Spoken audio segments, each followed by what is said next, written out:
And we're live. It is Tuesday, April 22nd, the year of our Lord 2025. It is 8 o'clock a.m. Holly Berkley Fletcher is back from touring colleges. We're going to have a conversation about that. Um, and the Cactus is back from whatever special ops he has been involved in. And we're going to talk about that because it has come up the possibility that the Cactus may have had some involvement in the death of Pope Francis. And we're going to ask very specifically about that. Um, but before any of that, um, uh, I just want to say that the sun is shining. The birds were chirping loudly enough to wake me up at 5 o'clock this morning. They were having a real symphonic exercise. And it is going to be a great freaking day because you are, Mr. Cactus. You're watching Dog Shirt TV, an epic revolution in morning television. You are watching Dog Shirt TV, and it is an effing revolution in morning television. And one of the revolutionary features, and there are many, is that we are going to talk about Holly's trip. And, when you watch Fox and Friends in the morning, you don't get to hear about Holly visiting colleges with her daughter. And, I'm sorry, that's just a fact. It's just, Joe and Mika cannot tell you about Holly's trip visiting colleges. And furthermore, another one of the revolutionary features is that none of the networks are going to cover the Cactus's role in the death of the Pope. Even on Twitter, where you can find rampant and irresponsible speculation about J.D. Vance's role in the death of the Pope, which included the following excellent tweet. There is no evidence that J.D. Vance was involved in the death of the Pope. There is no evidence that he was not involved in the death of the Pope. Therefore, send him to El Salvador.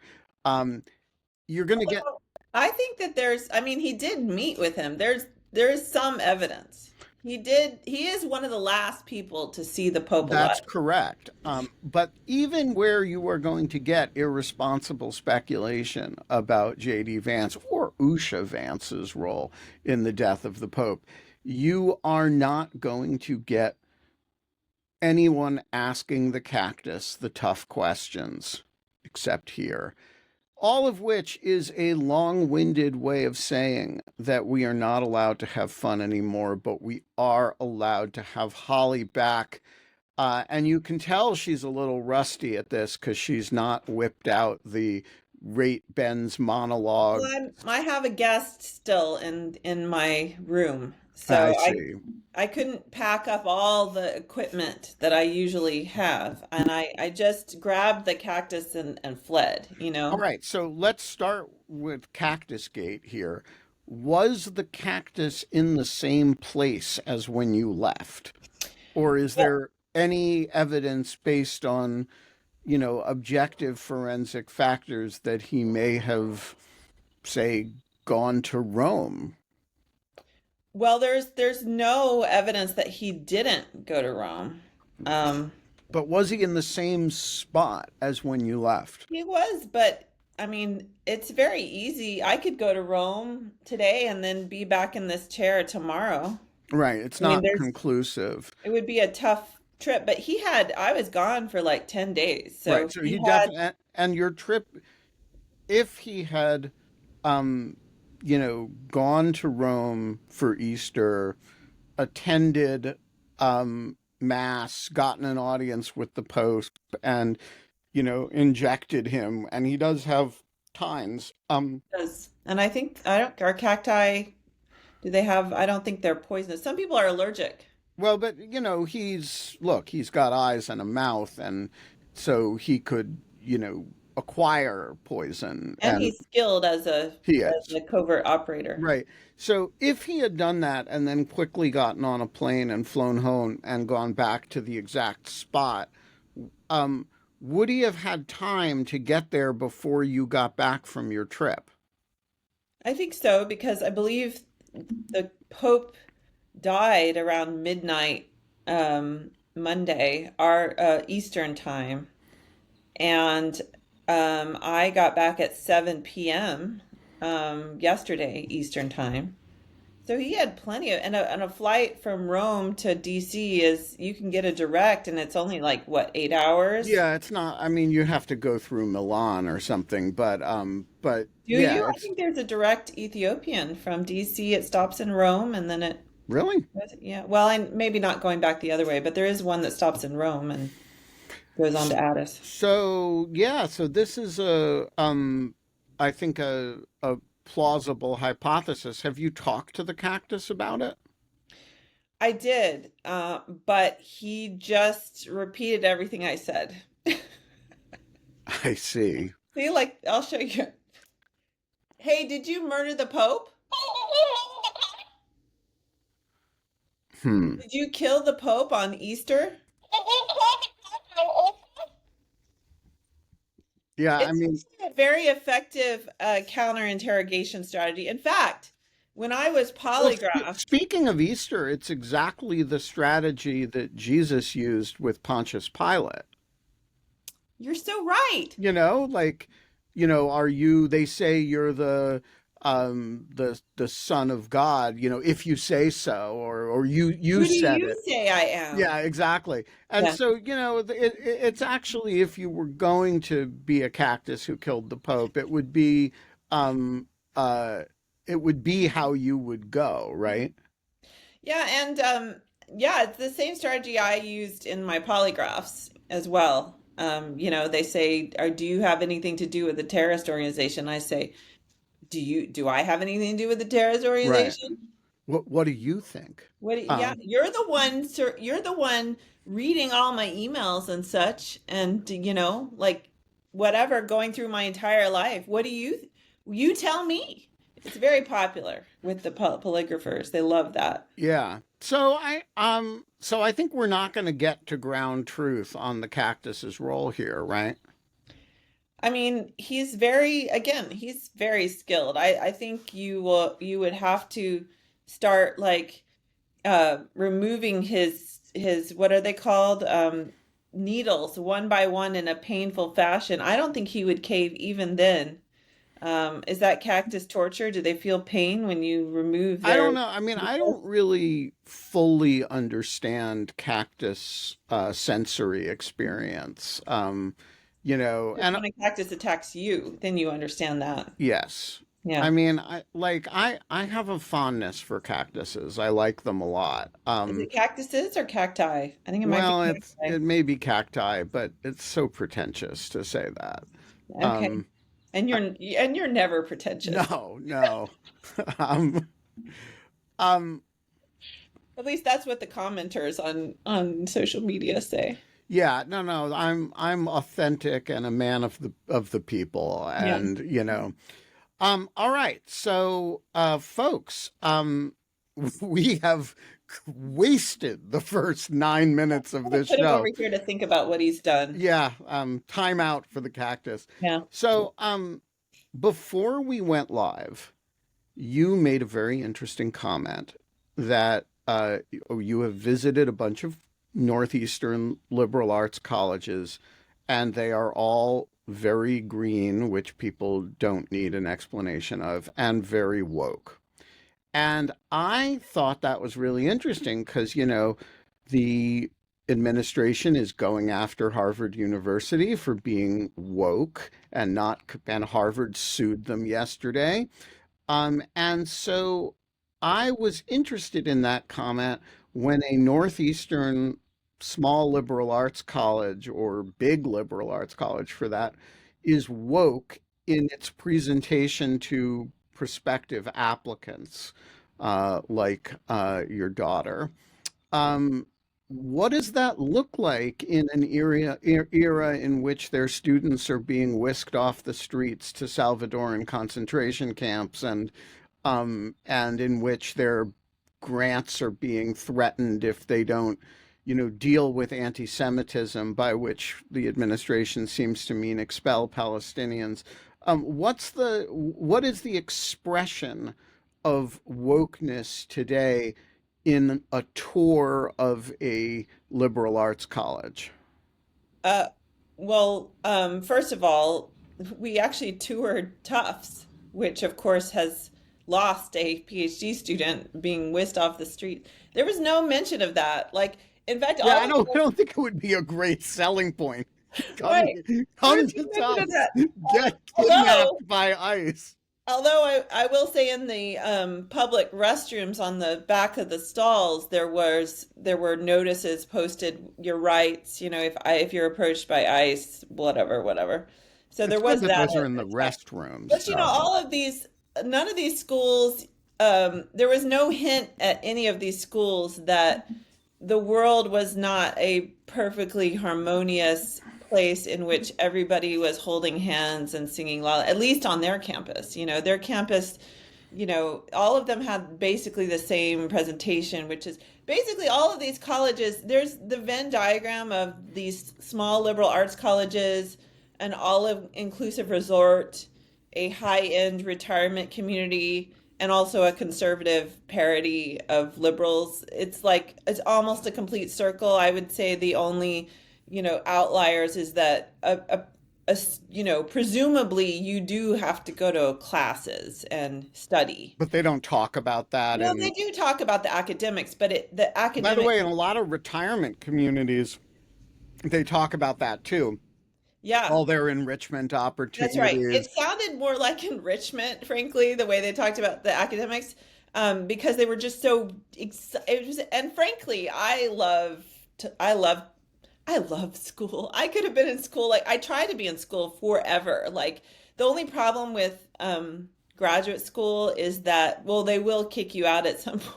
What is I this? hated school so much. I love it. It's like learning and talking about books, and like it's like a book club. Graduate school is like a book club. I never really understood that I was talented until after college.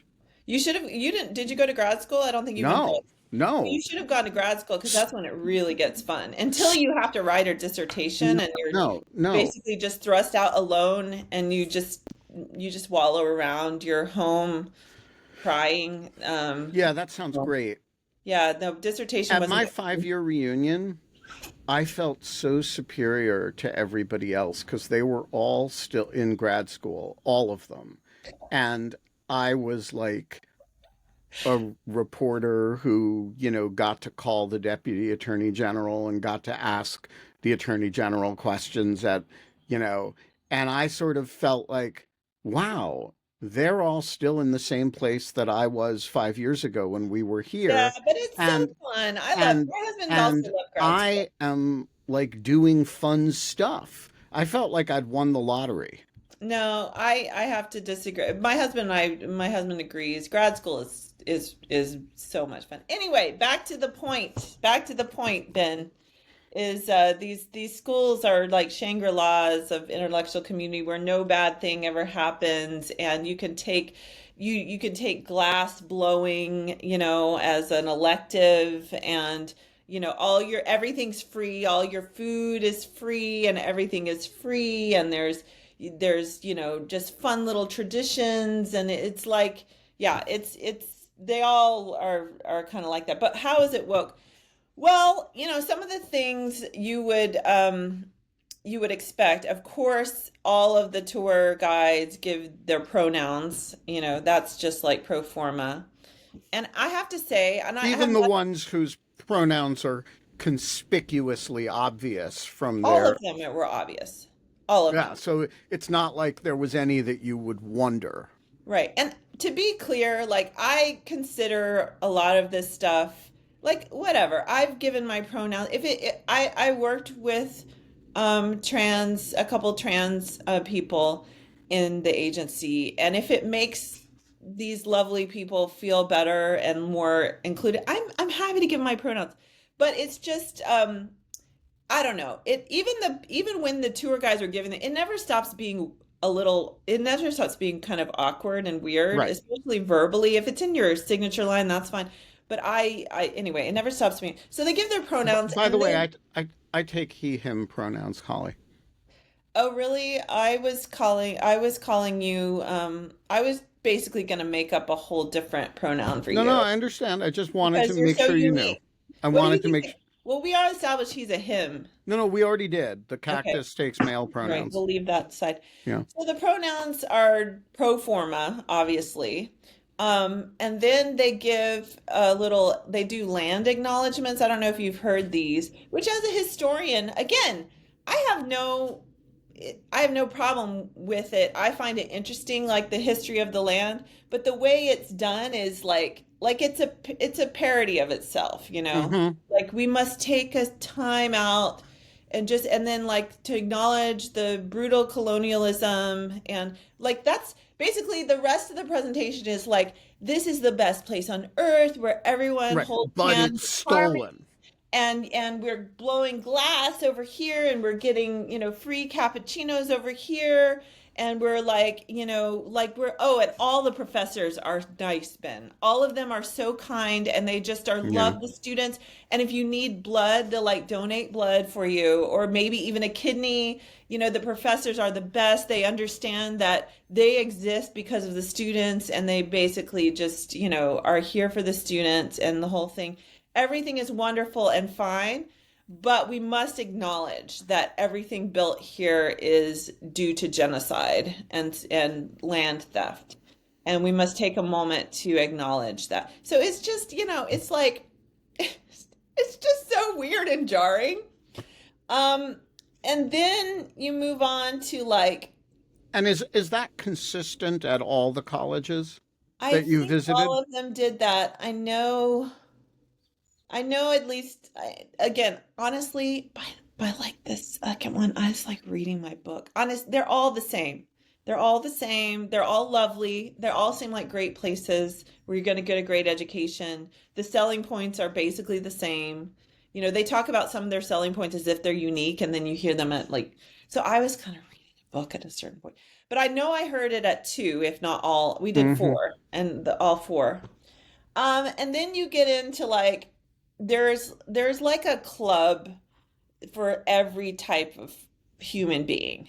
Like if you're like a trans if you're like a trans African immigrant engineering student that also enjoys interpretive dance, like there's this club just for you. There's Right. like a special club. You could be in multiple clubs. You have to be in, I mean, to cover your entire identity, you may have to be in like multiple clubs. Are there non-identitarian clubs like the just the interpretive dance club Yeah, yeah, I think or there's like is I mean like academic kind of groups. There's sports, of course. Um But yeah, Tufts in particular, I remember they had houses for every. There was even a crafter's house, which I wanted to just like move in there, but I don't know if it was like only for gay crafters, and I'm like not. I have a friend whose daughter, and again, these are not conservative friends. Obviously, they're liberal. They're like me. They're pretty liberal academic types, and so their daughter went to, I think it's McNeil. No, no, what's it called? Mc something in St. Paul, Minnesota. Very liberal, small McAllister? McAllister. That's it. And she is complains constantly to her parents like how ridiculous it is. Like if you are a straight white person at that college, like it's embarrassing for you. Like they're embarrassed for you. Well, I'm embarrassed for me all the time, so Yeah. I think that's appropriate. Um, Yeah. so I'm so the does is the presentation like no different than it would have been 2 years ago? I would think that. Yeah. Right. So it's like like the ambient environment isn't happening at all. Yeah, there was no hint of the environment. Yeah. I was curious particularly for Tufts because again, it's been in the news. This Right. woman was just abducted off their streets. And no, there was no acknowledgement of what's going on in the world, which makes sense. Obviously, you don't want to like, but again, you're giving all these other signals that you're like super liberal. Like, Right. there's no MAGA club at Swarthmore.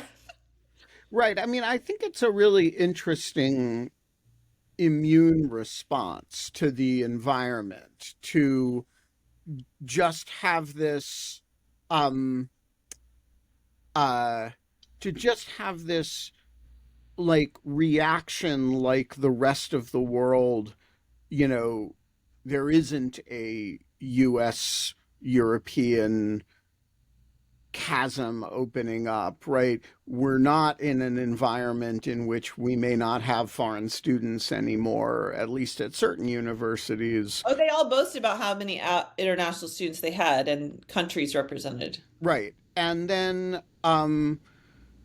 you know, you don't have, you know, you just talk as though there is nothing controversial about the environment that you're describing, whereas in fact, the controversy over the environment that you're describing is sufficiently pervasive that it's one of the fault lines in American politics right now that, you know, the administration is kind of declaring war um, on this, I don't ambience, this lifestyle, right?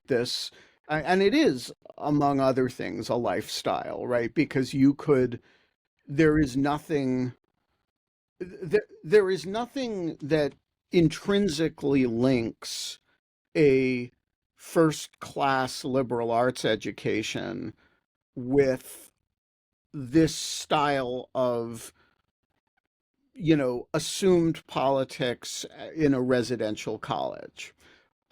There Yeah, is, although, well, I would say there is, like, because I went to a small evangelical college, so same size and sort of very different vibe. So I will say, like, the intellectual, okay, so here's a question. I do think these schools and people in the comments have made like there's more than just small, obviously, but my daughter wants to go to a small liberal arts because she's like woke AF, okay?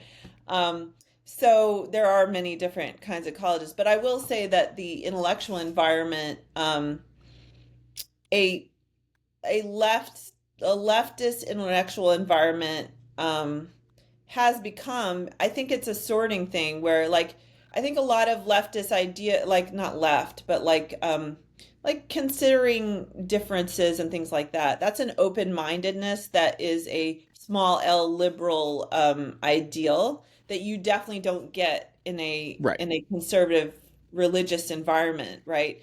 I do see that it's become a, because that's kind of the ideal, that's become like kind of the only thing, to where it becomes a kind of fundamentalism of a different sort. Yeah.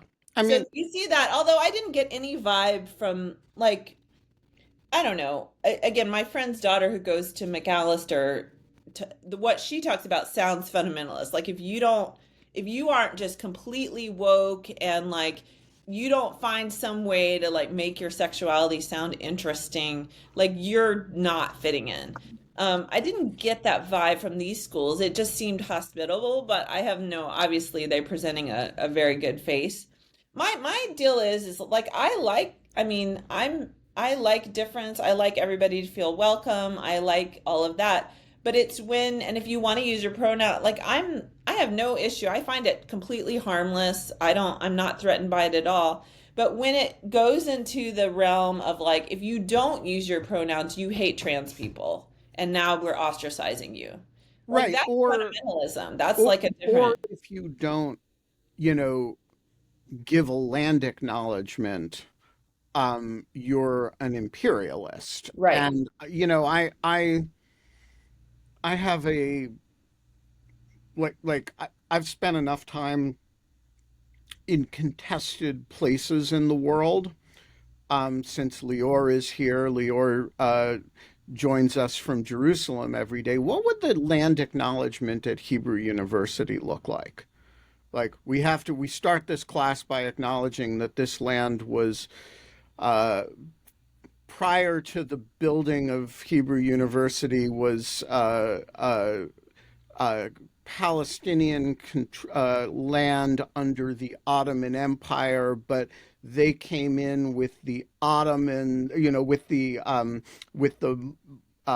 Muslims who took it from Christians, who took it from Jews, who took it from Canaanites. I mean, like, Right. what would the These Native American, like, was that the only tribe? Was there a tribe that used to be there that tribe like right? kicked them out? Like the a lot of the in if you were depending on where you were, a lot of those areas were Iroquois nations who were quite predatory with respect to the Iroquois Federation was a itself an imperialish venture with respect to a bunch of other tribes. And so the idea that there's some static historical indigenous authenticity that we disrupted is actually not the way, so like the classic example of this is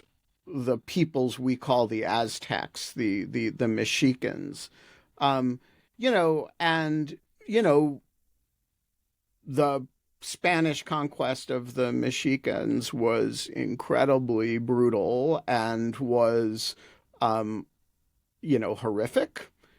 And the Mexican conquest over the previous few hundred years of all of the people around them was similarly brutal and imperialistic. Don't call it the Aztec Empire for nothing, and the um the idea that there is some base state of indigenous authenticity is really quite a lot of nonsense. Um and so my point isn't that all land acknowledgements are ridiculous, though I think a lot of them are. My point is that it it reifies a particular moment in time relative to all moments that may have come before it, and it rather ignores um the fact that peoples move and conquer each other and mix with each other. I mean, what would a land acknowledgement in England look like? We are here. We should acknowledge that this was originally a Celtic city that was overrun by the Romans and then was taken over by, you know, the the Saxons, and then the Normans came in, and that this is really, you know, um, uh, land that I don't even like. How do you describe Yeah, I will who is say, the authentic owner of something? I will say, in the and I'm a American historian, so I will say the thing about doing these things or being accurate in this way in American history is because in here in the United States, barring the current era that we're in, we have this is a nation founded on certain ideals that we have endeavored over time to actually implement and fulfill and live up to, and all of those things. And so acknowledging the history of failure on that front, um, I think is part of that exercise. Yeah, and I don't want to be reactionary about this. I don't want to say, um, uh, land acknowledgements are a bad thing or whatever. I think they're interesting, but I yeah. do think that the so somebody in the chat just said that they began in Australia, um, where there's a pretty strong tradition of them, and was set up to mirror the rituals used to pass over uh, others' land. So, I actually respect that and I'm not, I don't want to sound oppositional with this. I just think there in the context of land that has been significantly contested over time. Um, think of Alsace and Lorraine, right? Like the question of who the historical ownership belongs to is not a simple question. And the question of authenticity and indigeneity is seldom as simple. I mean, Australia may be the rare example where it is relatively simple. Although I don't know enough about Australian Aboriginal migration to actually even say that. I do have a sense that, once you're talking about the densely populated parts of the world in which the, you've had major civilizational movements over these areas over long periods of time, it becomes very difficult to think about how to think about indigeneity in that context. And I'm just not sure that the concept has all that much use. Now, the Americas may be more like Australia than they are like Europe, but the patterns of, indigenous conquest of this country's areas, it was not like 1492 is not a static moment where, there was a fixed landscape of indigeneity and then, white people came in and fucked everything up. The story is actually a lot more complicated than that. There's Africa too. I mean, obviously there were wars and, empires and conquest and, you know, and then in the African continent, my pet peeve in the African continent, not to go off, this is another whole discussion, is the academic just obsession, and this is true of Western academics who study Africa, but it's also true, it's particularly true of the educated, sort of the educated African class. The obsession with the colonial, you know, abuses, which are real and which set up systems and practices that were taken up by the post-colonial leaders. But still, it's been decades. And if you were to listen to the average African academic, I mean, the colonialism is the cause of everything. And ongoing European exploitation of Africa is the cause of everything. And it's like, no, your African rulers are now the cause of everything. Like, it's been decades. They inherited some of these systems. They inherited, in some cases, they inherited strong institutions. I think the British colonies, on the whole, have done better than others because the British actually established some fairly, Robust decent institutions. institutions.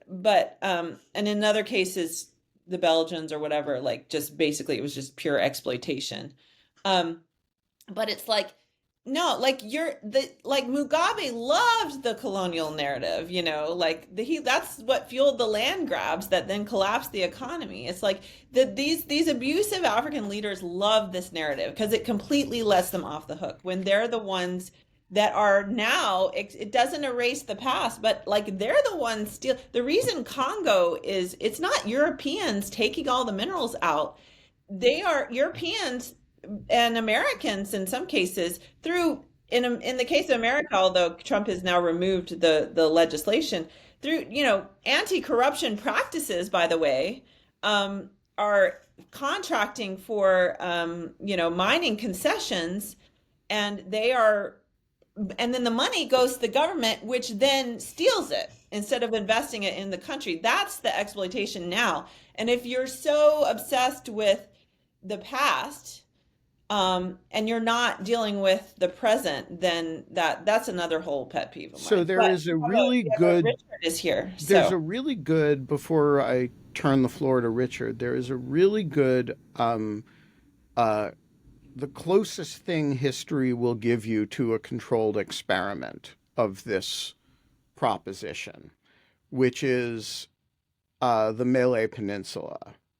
And so, Malaysia and Singapore become independent around the same time from the same, colonial power. It is a question at the time of independence whether they are going to be one country or two. Um, and they are both comparably poor, which is to say, extremely so.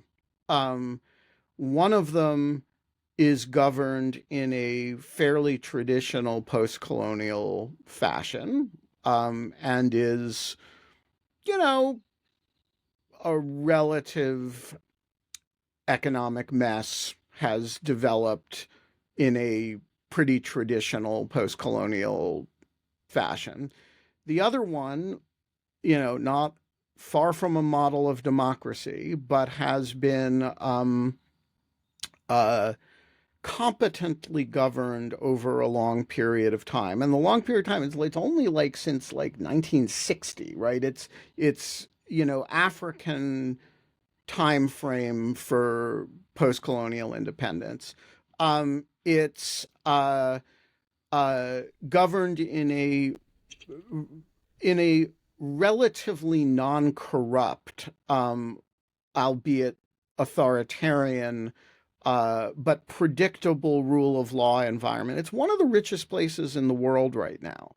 And so the idea that colonialism predetermines the outcome or requires the outcomes is just like, you know, it is a matter of post-colonial governance choice, how you. I mean, Botswana is an example, another example. Of course, their colonization was a little bit slightly different, or just if you're dealing with economic models, Kenya and Tanzania. I mean, people are once again. It seems like every now and then in the American context, the left comes around to like thinking like they like socialism.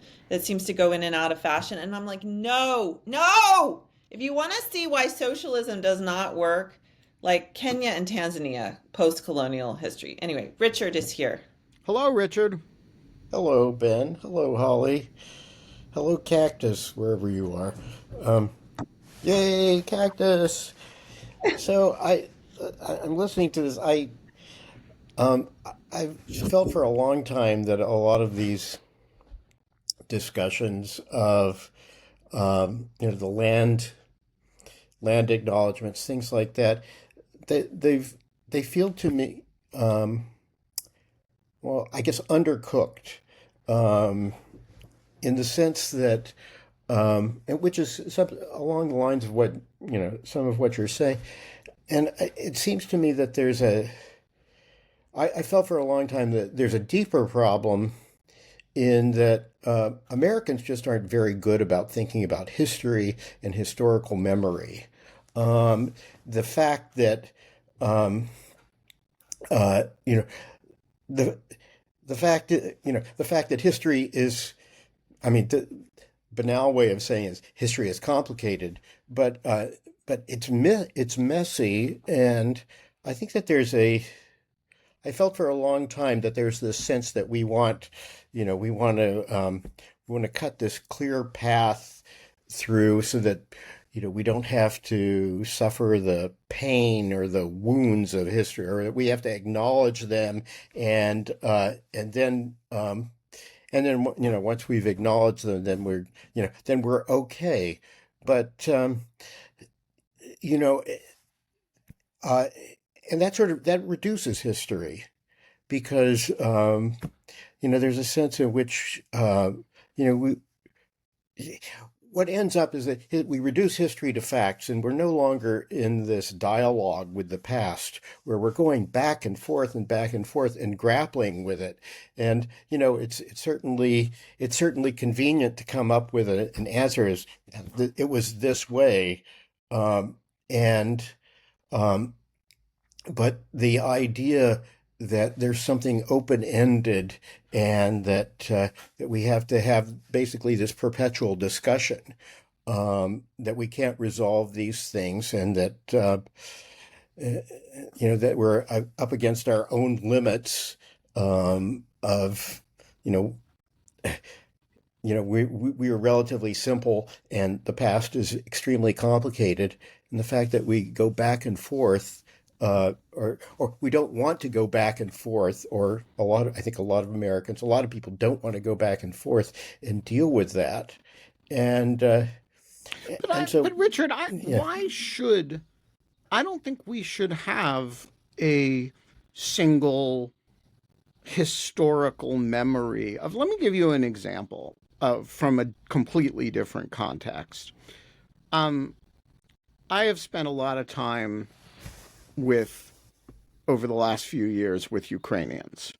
And one of the things that is interesting when you are a Jew who spends time with Ukrainians is how different their understanding of Jewish presence in Ukraine is from yours.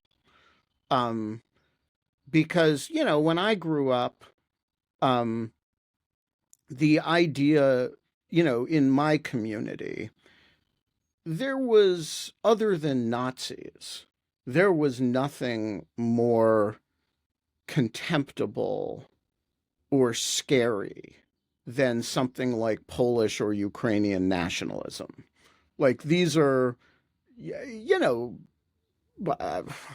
I mean, and this attitude in the Jewish community, and I have a friend who, when she heard that I was, doing a lot of work on Ukrainian matters vis-a-vis Russia, she was like, what Putin's doing is awful, but it couldn't be happening to a nicer bunch of people, by which she meant Ukrainians, right?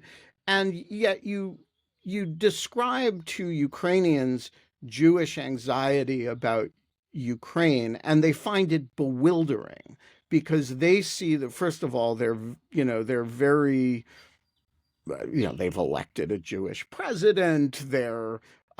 It's one of the it's one of the countries in the world with the fewest anti-Semitic incidents. And their memory of what happened to Jews in Ukraine and Jewish memory is completely different. And I don't think that's a bad thing. That they have their own narrative of their history in which, first Russian imperialists killed a lot of Jews, and then Nazis killed a lot of Jews, and they kind of leave out the fact that their national heroes, like Bogdan Khmelnytsky, killed 100,000 Jews. They kind of forget about that part. But I don't think it's like such a terrible thing that, Jews have a particular historical memory, and the countries in which they lived have a Venn diagram overlapping but not coextensive historical memory. And I think it's fine if, as long as they're not lying about things. And by the way, that I include us in that. We shouldn't be lying about what happened to Palestinians during the various aliyahs. I don't really have a problem with the idea that it's, the goal isn't a unified field theory historical memory. The goal is different people are going to focus on different things. Yeah, I'm not. No, I think we're saying a lot of the same things here, so I don't disagree with that.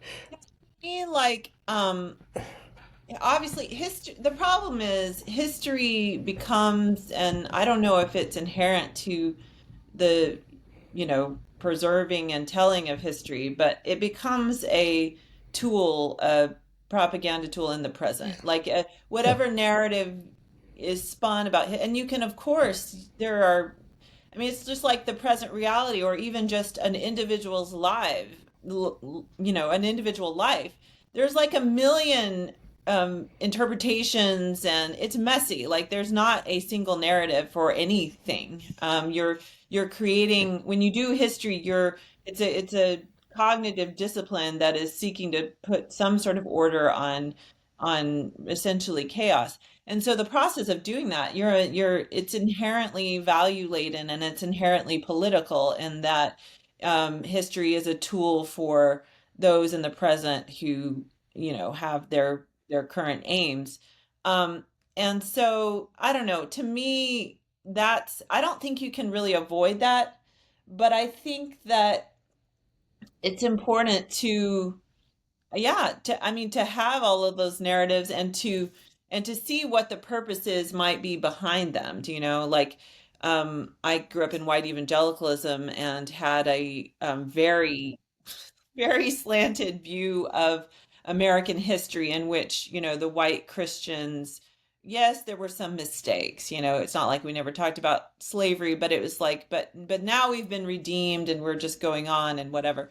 The problem is when you don't really examine, like, okay, how did those people back then make those decisions? Like, what continues in the present day? Like, in terms of white evangelicals, one of my things that I keep harping on is, like, they don't, you know, even the good ones, even the good evangelicals, they're not looking at the theology. Like, what have you inherited from pro-slavery Christianity, which is the antecedent for white evangelicalism? What theological, like, how did those people, how were they so misguided, and how has that theology continued to the present day? Like, or like systems are, like, again, like, why are African Americans still much poorer than white Americans, like, hundreds of years later? And you have, to me, history ideally is a tool to understand the present so that you can make corrections. But it's, unfortunately, it tends to just be a propaganda strategy. yeah. I mean, I agree with that. I so I'm not saying that we freeze history in the past. And just say, "Oh, that's the past. That's forgotten," because there's definitely back and forth that has to go on, and some of that involves uh, things like truth and reconciliation commissions and things like that. So, Yeah. I mean, I think that's very much part of it. No, I think basically what the thing that I'm, you know, where the rubber hits the road, I am very averse to the sorts of I can't find right word. I want to say monochromatic, but that's not quite the word that I want. But the sense that, oh well, we're going to have these land acknowledgements, and boy, that does the trick. The problem is solved. It's like we set things up, and it can't. It's not solved, and it's not Like, right. again, what do you want us to do? Like, give the land back? Like, where are we going to go now? Well, Like, Yeah. and also where are all the white people going to go? and also because these the average person who, first of all, a lot of the tribes from which these lands were taken don't meaningfully exist anymore. Right. And some of them do, but some of them don't. And in any event, the people who are living in New England are not the people, even the descendants of the people in large numbers who took it. And so you have a very different, and look, I think there, the value of a land acknowledgement seems to me greatest in places where the injustice is ongoing. And so, I've been to the Pine Ridge Reservation, right? And I've been to the Black Hills, as have a lot of, people who go to Mount Rushmore. But, that is an ongoing injury, right? Yeah. And for people who go to the Black Hills to have an awareness that there are people living in dire, dire poverty. I mean, like, it's the poorest community in the United States, um, 20 miles away, um, who think of this as their sacred land. And by the way, there is a treaty that gives it to them, and we took it anyway. And we carved our presidents in the face of a cliff, partly by way of saying, fuck you. And Yeah. I think I feel differently about the land acknowledgement in that context than I do when it's a pro forma. And by the way, a land acknowledgement in that context isn't remotely adequate to the situation. I mean, we should be actively figuring out ways to reconcile. This is a real community, the Oglala Lakota peoples. We should be figuring out how to ameliorate that situation. And so for situations like that, and there are similar ones elsewhere in the country that we could talk about, the land acknowledgement, I'm sympathetic to it, but it's wildly inadequate to the situation, Yeah. right? And that gets back to Richard's point. But where it is merely a set of things that you say about a group of people that doesn't like necessarily meaningfully exist anymore. And I want to be careful about that because sometimes the peoples do exist. They're just small. And I don't want to pretend that being a small community is the same as not existing. But sometimes you're talking about communities that were wiped out or integrated into other communities a long time ago. And you're actually just, it's a little bit like, reciting the passages of the Bible where the Moabites and the, I find it interesting, but the way it's situated, it just seems incredibly like performative. Yes. Exactly. Yeah. And also performative of something that is not about a contemporary community. And I don't think, I don't know that I think we owe a lot to communities that don't meaningfully exist anymore. We owe a great deal to communities that do exist, that are living with the heritages of the bad deeds of our expansion and our conquest of the continent. And I really want to insist on the distinction between the two, because one is about a set of performative gestures that amount to renting our clothes in public, and saying we are bad, we are evil, blah, blah, blah. The other is about creating an inclusive nationalism that manages to account for who we are with all its good and bad. And I do think those are different enterprises, and I don't have a lot of time for the first. All peoples begin in conquest, all. And no community is like without sin. Like there's oppression in every community. Like one of my other pet peeves with Africa is for instance, I'm a Methodist, and so the Methodists have split with, and the conservative Methodists here in the U.S. have gone with the African sort of structure on the issue of gay rights and things like that. And so when this debate was going on in Methodism, a lot of the like super liberal Methodists would talk about the African diocese as like, oh, they're being manipulated by these these evil conservative Americans, which there is some of that, there's no question. But I'm like, no, they're pretty homophobic just all on their own. It's not that there has been an influence of a huge influence of American style evangelicalism in Africa that has made it more of an issue, for instance. But you go back and read like traditional, right? Like, no, they're pretty homophobic, like all on their own.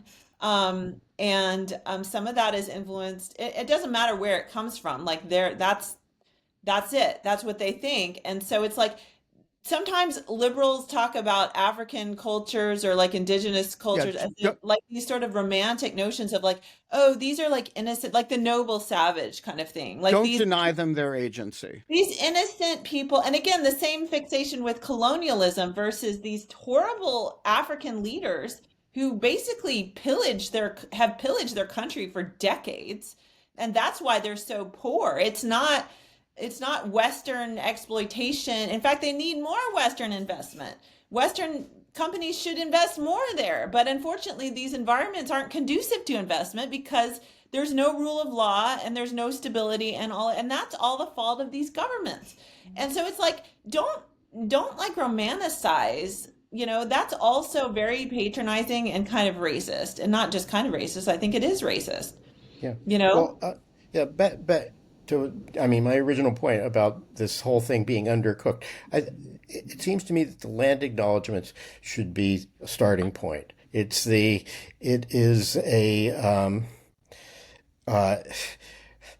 question is, okay, you acknowledge that this land was taken from the inhabitants who were here before you. Now the question is, now what? And I feel like the discussion doesn't get to that point. It stops there. And the idea is maybe to create this try to return to the state of nature. But it seems to me that the more responsible approach is to live with the pain, basically. And that's not fun. So I agree with that very much. So let's bring this down to brass tacks. Holly, which college, what are the two colleges that you visited where you saw a land acknowledgement? It was Swarthmore and Williams, and maybe the other two, but again, I might have been. All right, so let's just pick on Swarthmore and Williams. And I don't want to make an assertion here because I honestly don't know the answer to these questions. But what is,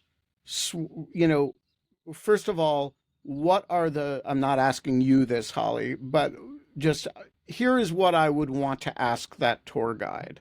Okay, you've acknowledged, Swarthmore Williams, that this was taken from the X or Y tribes. Back, by the way, at the time, Swarthmore dates from like 1830s. No, it started in 1864. 1864? So, well after. Right. So during the Civil War. This was taken long before Swarthmore existed. Swarthmore didn't take this land, but Swarthmore and Williams acknowledge. So first of all, do the communities that you're talking about still exist in a meaningful sense? And if so, what are you doing for them? You institutions with gazillion-dollar endowments. Are you merely, as Richard describes, saying, we acknowledge that somebody somewhere in the past took their land and we exist on that land? Or are you actually meaningfully engaged with those communities? Do you admit people from those communities?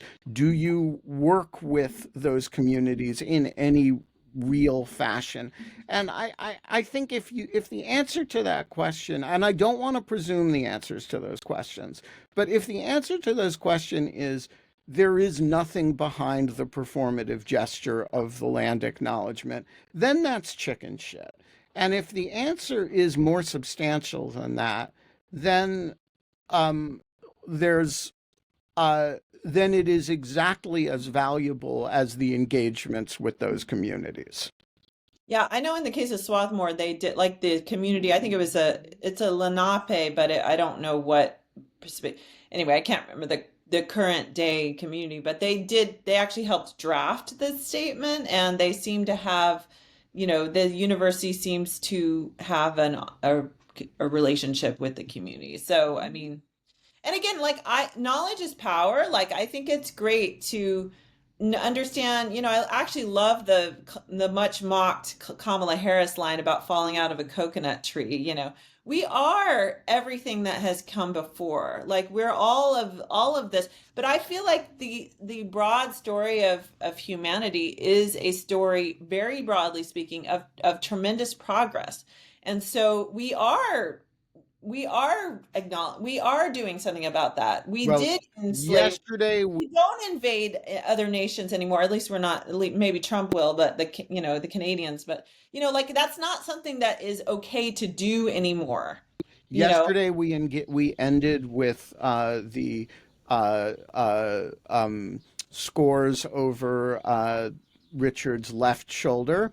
Today we are going to end with, as Holly just did, with the Hegelian view of history over his right shoulder. And it's just this arc of progress. If you look long enough, things get better.